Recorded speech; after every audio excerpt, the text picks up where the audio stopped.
মারহাবান বিন্নাস। একটি প্রত্যন্ত অঞ্চলে যে প্রত্নতাত্ত্বিক সভ্যতা লুকিয়ে থাকতে পারে সেটা আমি বারবারই প্রমাণ পেয়েছি। তেমনই একটি জায়গা দেখলাম।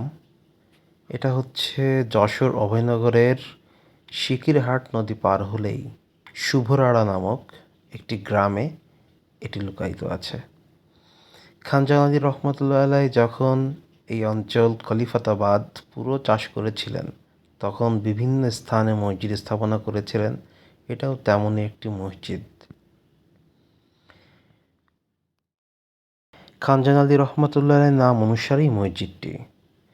তার কিছু দূর পরেই আছে একটি মাজার।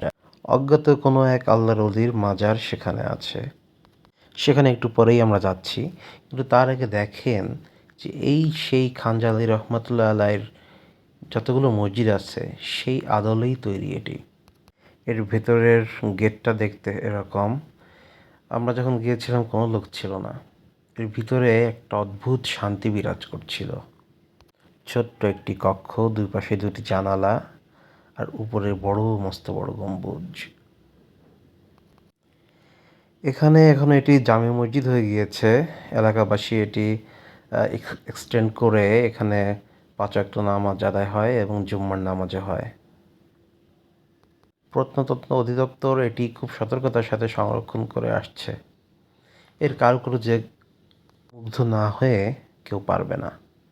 এরপর আমরা চলে গেলাম সেই মাজারে, যেখানে লেখা ছিল যে এখানে জুতো পরে ওঠা নিষেধ, পরিষ্কার পরিচ্ছন্নতার বিশেষ সতর্কবার্তা ছিল। কিন্তু এখানে এসে দেখলাম যে এলাকাবাসী খুব অবহেলার সাথেই রেখেছে জায়গাটা।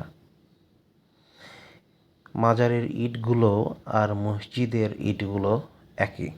এলাকাবাসীও সেরকমই সাক্ষ্য দিল। অজ্ঞাতনামায় আল্লাহর ওলির মাজার জিয়ারত করলাম এবং এর সঙ্গে ছিল আমার কলিগ ইসরাফিল। আমরা একসাথে সেখানে কিছুক্ষণ সময় কাটালাম, একটা শান্তি নিরিবিলি স্থান। এরপরে আমরা দেখা পেলাম যে এই বৃদ্ধ দাদির এই বৃদ্ধ দাদিকে নাকি স্বপ্নযোগে বলা হয়েছে এটি সংরক্ষণ করতে, এবং তিনি একটি বাৎসরিক সিন্নি অনুষ্ঠান করে থাকেন। তো আমরা কিছু হাদিয়া শরিক হয়ে সেখান থেকে কিছুক্ষণ পরই বের হয়ে গেলাম।